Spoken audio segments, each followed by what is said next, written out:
Well, a gradual return to Red Sea route after long detours around the Cape of Good Hope is a key thing to watch out for in container shipping this year. Well, that return would first lead to congestion in European ports, which would be followed by intensified rate pressures and then a stabilisation in costs. In this next report, we decode that and more. Container lines deciding to navigate back to the Red Sea is arguably the most important development to watch for in the global shipping market next year. And it's not a matter of if, but when. And should one big company decide it's worth the risk, others will surely follow.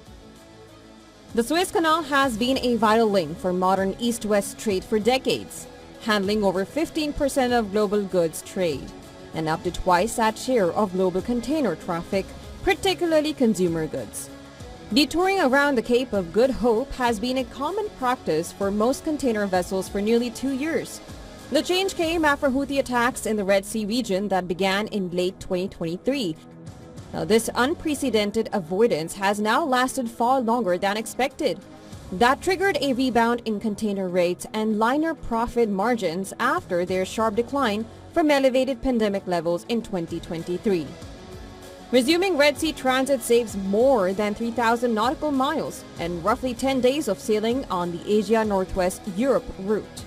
Over time, this will significantly free up vessel capacity, as the detour currently absorbs around 6% of global fleet capacity on top of frequent delays.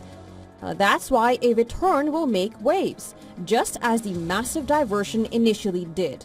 Following the Gaza ceasefire deal in October, companies no longer rule out returning to the Red Sea.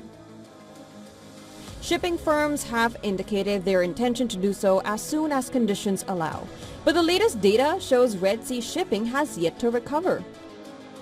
Returning to the Red Sea route would be a logical move, but it is also the elephant in the room.